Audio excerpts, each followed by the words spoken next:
వి gold trusted gold buyers మీరు తాకట్టు పెట్టిన బంగారాన్ని విడిపించి ఈ రోజు ఉన్న మార్కెట్ ధరకు కొనబడును. హాయ్ హలో నమస్తే, welcome back to iDream media. ఈరోజు మనతో ఉన్నారు సీనియర్ స్టాక్ మార్కెట్ అనలిస్ట్ అయిన ప్రభు గారు.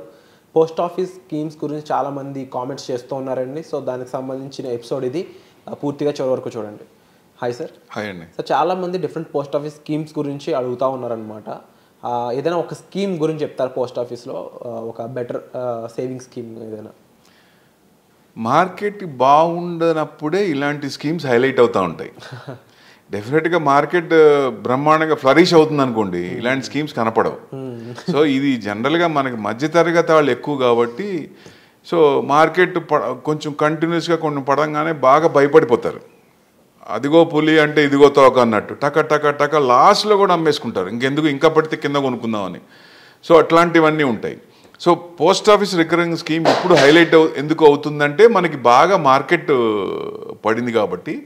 సో డెఫినెట్గా ఈ స్కీము కొంచెం అంటే మధ్యతరగతి వాళ్ళకి పెట్టిన స్కీము, మినిమం 100 రూపాయలతో అయినా చేయొచ్చు. పోస్ట్ ఆఫీస్ రికరింగ్ స్కీమ్ ఎవరైనా కంటిన్యూ చేయొచ్చు. 100 రూపీస్ అంటే ఎవరైనా చేయొచ్చు. సో మంత్లీ పెట్టుకోవచ్చు, డైలీ 100 రూపీస్ అట్లా కూడా పెట్టుకోవచ్చు, ఎవరిష్టం వాళ్ళది. సో మంత్లీ పెట్టుకున్నా, వీక్లీ పెట్టుకున్నా, ఇంత మినిమం అమౌంట్తో స్టార్ట్ చేసి పెట్టుకున్నా ఇప్పుడు 5000 అనుకోండి మంత్కి. సో 6.7% ఇంట్రెస్ట్ వర్కౌట్ అవుతుంది. ఇప్పుడు మార్కెట్లో అంత రావట్లేదు కదా, ఎఫ్డీస్కి వస్తుంది ఇప్పుడు మెయిన్. సో అందరు చూపు మెయిన్ ఎప్పుడైతే ఎఫ్ఐఐస్ అటు వెళ్ళిపోతున్నారో, మినిమం అమౌంట్ రావాలంటే ఏం చేయాలి అన్నప్పుడు ఈ స్కీమ్, ఇలాంటి స్కీమ్ హైలైట్ అవుతుంది. సో 6.7% అంటే మంచి పర్వాలేదు, నాట్ బ్యాడ్, ఇట్స్ మంచి రిటర్న్స్ అనుకోవచ్చు.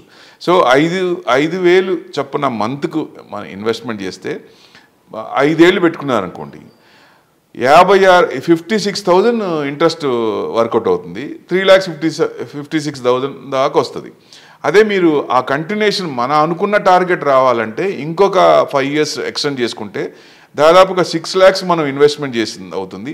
దానికి గాను 2 లక్షల చిల్లర 2,50,000 దాకా, అంటే 8,50,000 ఇంట్రెస్ట్ వర్క్ అయ్యే ఛాన్స్ ఉంటుంది. సో మార్కెట్ ఎప్పుడైతే యూటర్న్ తీసుకుంటుందో అప్పటిదాకా ఇలాంటి వాటిలో ఇన్వెస్ట్మెంట్ చేస్తే డెఫినెట్గా మినిమం ఇంట్రెస్ట్ అన్న వర్కౌట్ అయ్యే ఛాన్స్ ఉంటుంది. అదే బాగా ఫ్లరిష్ అవుతున్నప్పుడు ఇది రుచించదు. ఈ అక్కడ 20-30% అబోవ్ ఒక్కోసారి వస్తాయి కదా, కొన్ని స్క్రిప్ట్స్ బాగా వస్తాయి. అట్లాంటివి అన్నప్పుడు ఇది చూడు.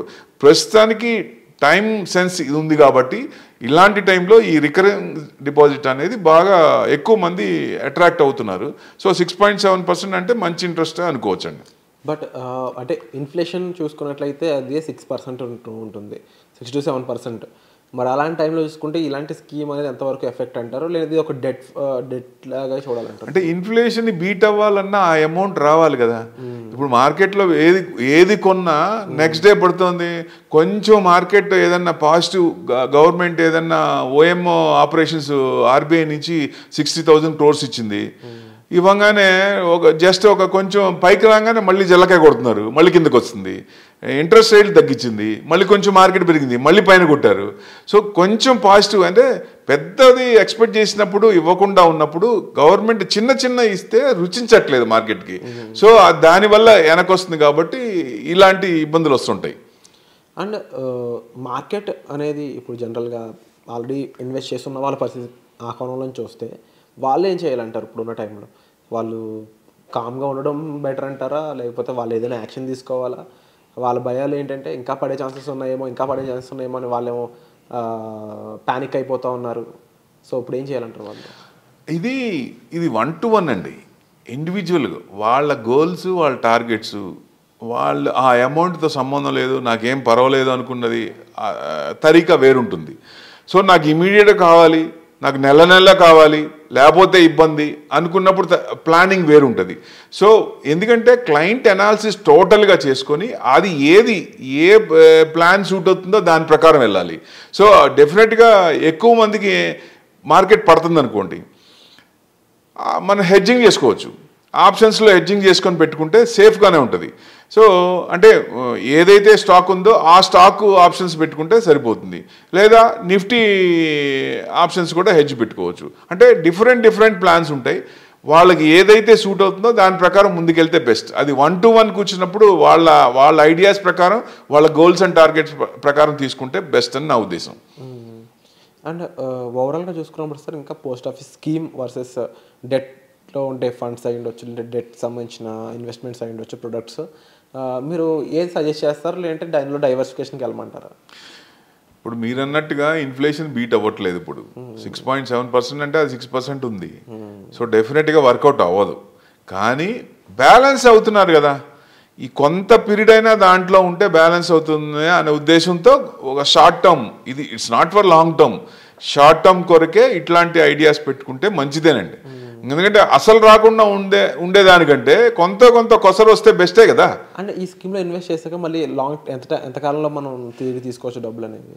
ఇప్పుడు రికరింగ్ డిపాజిట్ అనేది మనం స్టార్ట్ చేసినాక 5 ఏళ్ళు పెట్టుకున్నప్పుడు 5 ఏళ్ళు మనం చేయాల్సిన పని లేదు. మనకు ఎప్పుడైతే అవసరం ఉందో అప్పటి వరకు స్టాప్ చేసుకోవచ్చు. అంటే మినిమం టైం ఉన్నా మీకు 1 year లోపల చేసుకోవచ్చు.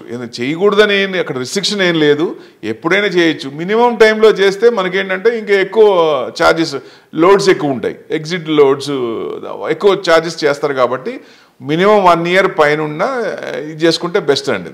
దాని ప్రకారం లాంగ్ టర్మ్ ఉంటే ఇప్పుడు మార్కెట్ నెక్స్ట్ 2-3 years బాగాలేదు అనుకుందాం, బాగున్నా ఉండే ఛాన్స్ లేదు. ఒకవేళ ఉంటే 1 year 2 years ఉంటే 1 year దీంట్లో మినిమం అన్న వస్తుంది కదా. అలాంటప్పుడు ఇట్లాంటివి బాగా హైలైట్ అవుతుంటాయి. అంటే 1 year తర్వాత తీసుకుంటే మాత్రం కాస్త ఛార్జెస్ లాంటివి ఉండవచ్చు. అవునండి. ఇప్పుడు మార్కెట్ పెరుగుతున్నప్పుడు మళ్ళీ డైవర్సిఫికేషన్ ఆఫ్ ఫండ్స్, ఎఫ్ఐఎస్ మళ్ళీ రిటర్న్ అయ్యారనుకోండి, విపరీతంగా పెరిగిపోతాయి మళ్ళీ మార్కెట్. ఎందుకంటే 70 yearsలో మార్కెట్ ఎంత ఉంది? 1 trillion రావడానికి, మనకి జీడిపి 1 trillion రావడానికి 70 ఏళ్ళు పట్టింది. 2 trillion రావడానికి 70 ఏళ్ళు పట్టలేదు కదా, 10 ఏళ్ళు కూడా పట్టలేదు. సో నెంబర్ ఆఫ్ పర్సన్స్ పెరుగుతున్నప్పుడు, ఉద్యోగాలు పెరుగుతున్నప్పుడు, డబుల్ పే చెక్స్ ఫ్యామిలీలో ఇద్దరికి, ఇదివరకు ఆడపిల్లలు చదువుకునే వాళ్ళు కాదు, ఆడపిల్లలు కూడా చదివిస్తున్నారు. ఇప్పుడు ఇద్దరు ఉద్యోగాలు చేస్తున్నారు, డబుల్ పే చెక్ వస్తుంది. వచ్చినప్పుడు ఇన్వెస్ట్మెంట్ ఎక్కువ పెరుగుతుంటుంది, ఇన్ఫ్లో ఎక్కువ అవుద్ది, డిఐఎస్ నుంచి వస్తుంది, బయట ఎఫ్ఐఎస్ నుంచి వస్తుంది. కాబట్టి డెఫినెట్గా గ్రోత్ అనేది మల్టీఫోల్డ్లో ఉంటుంది. ఇదివరకు లాగా అన్ని సంవత్సరాలు పట్టాల్సిన పని లేదు. ఫ్లో ఎంత వస్తే దాని ప్రకారం గ్రోత్ కూడా బ్రహ్మాండంగా పెరుగుతుందని ఉద్దేశం. Wonderful sir. So post office scheme గురించి and at the same time market గురించి 2 అనాలిసిస్లో సార్ ఇవ్వడం జరిగిందండి. మీకు దీనిపై మరింత అవగాహన, ఇన్ఫర్మేషన్, హెల్ప్ కావాలి అనుకున్నట్లయితే డెఫినెట్లీ సార్ని మీరు కాల్ చేయొచ్చు. ఈ టైంలో ఇన్వెస్ట్మెంట్ చేయాలనుకున్నా సరే ఎలా చేయాలి, ఎక్కడ చేయాలి, మీ దగ్గర ఉన్న అమౌంట్ని ఎలా మేనేజ్ చేయాలి, ఫైనాన్షియల్గా ఎలా ప్లాన్ చేసుకోవాలనే దానిపై కూడా మీరు ప్రభు గారిని సంప్రదించవచ్చు. వచ్చే ఎపిసోడ్లో మళ్ళీ కలుద్దామండి. Thank you so much sir. Thank you.